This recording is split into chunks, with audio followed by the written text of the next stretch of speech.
hiss. Breathe in for a count of 4, and then hiss for 10 seconds. And then breathe out for a count of 4. He would normally do this for 2 to 3 minutes. Watch what he does. He hisses.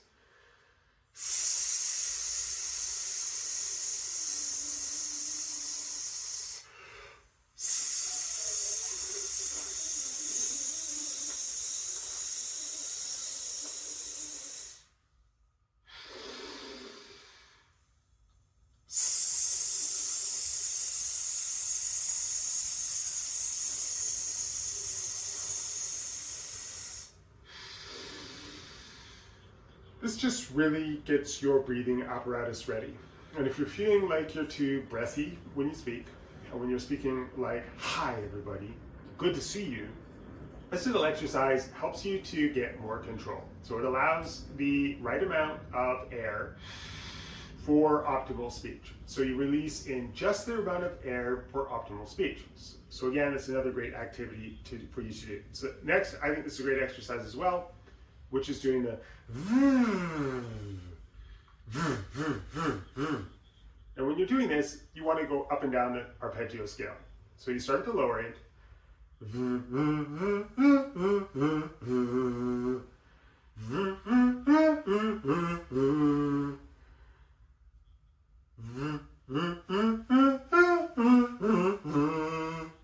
So you do that a few times.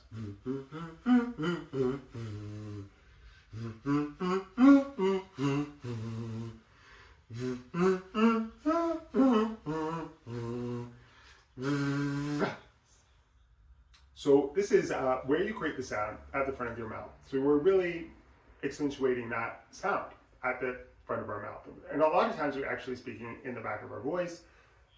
So whereas we want to create the sound in the front of my mouth. So that's what that exercise does.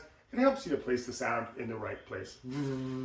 Your lips should be vibrating while you're doing it. So that means where the sound is being produced, it's being produced right at the front of your mouth. So that's where you place the sound. And look, I know some of you listen to this and say, "Well, that seems so weird." It's just unfamiliar to you. Before they perform, they stretch. And the final thing I would say, do the lips through.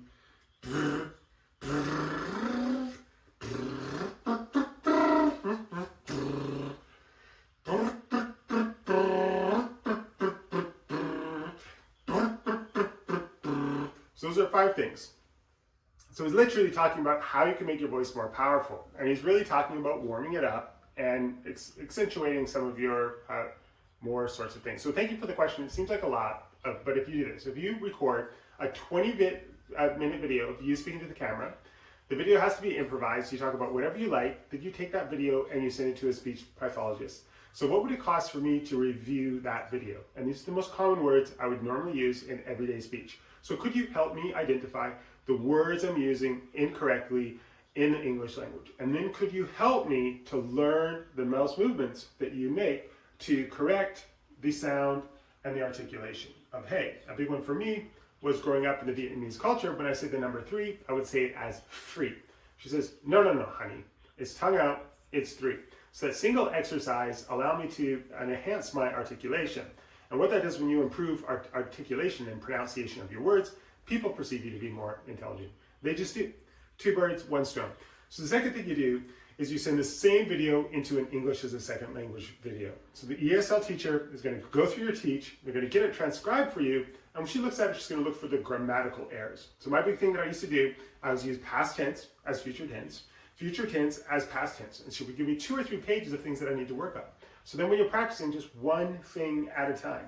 Don't get analysis paralysis. One thing at a time.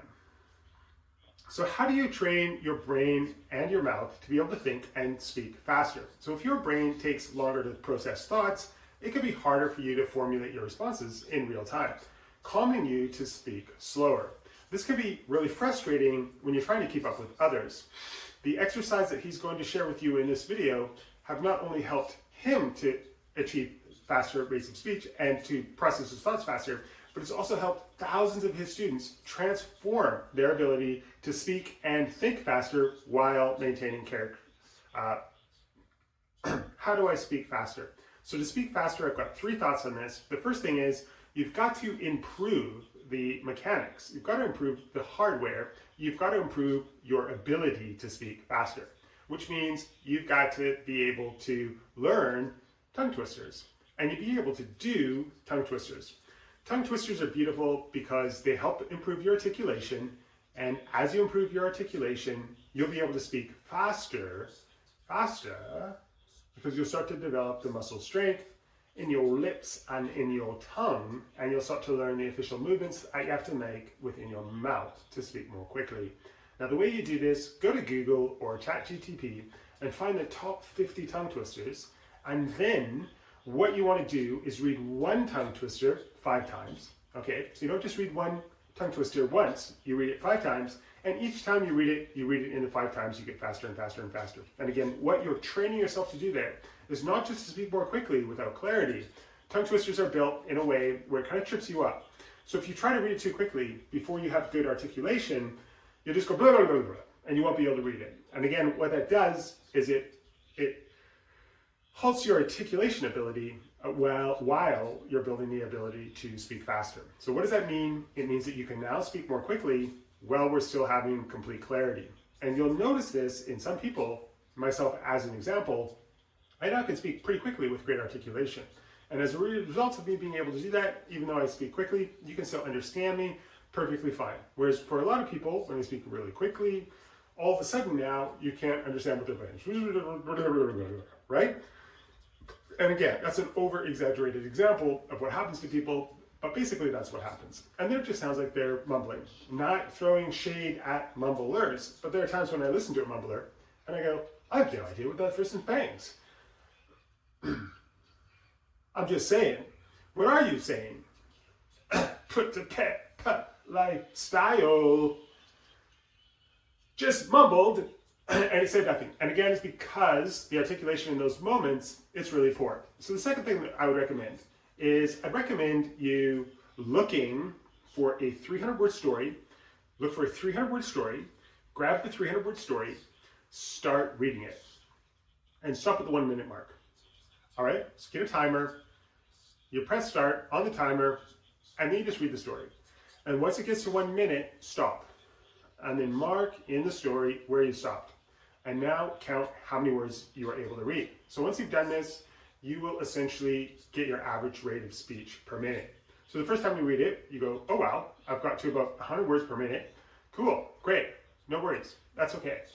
That's just where you currently are. But the next time you do this, I want you to start adding in an extra 10 words to that average speaking rate. So you want to get to 110 words and you want to read a little bit faster. And the next time you do it, start your timer and then read with a little bit more speed. And so you'll do it and you'll go, wow, I got to 120 words per minute. Great. And the next time you do it, again, try to get to 140 words, 150 words, and 160 words. And this is how you can intentionally practice your rate of speech. And you can literally measure your progress. And if you find yourself, oh, I'm still struggling and I can't get past 120 words, and now I want you to sit and reflect what's stopping you from being able to do that. And you might find that I find that my mouth can't keep up. You get back to the tongue twister activities. So get back to the tongue twister activities. Now this is the second activity I want you to try. So the third thing is breath control. The most common problem is when you have poor breath control, the key area that people suffer in that causes them to speak more slowly is that they're expelling too much breath per word. So if I'm too breathy when I speak, it forces me to slow down because I have to take more breaths when I speak. And I'll give you an example. If I'm using a lot of breath per word, I can go, hi everyone.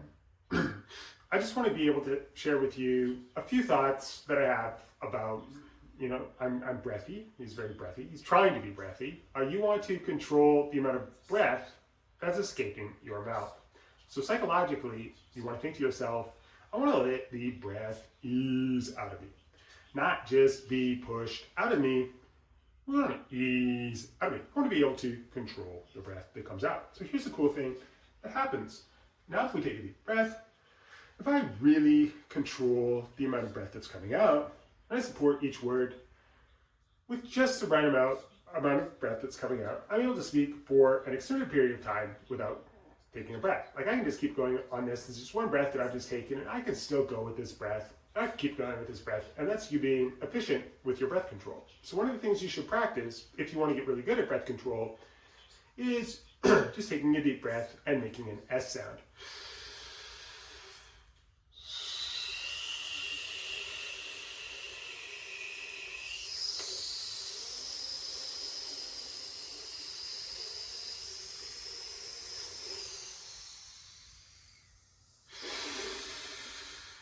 So we can call that the air out of the tire exercise.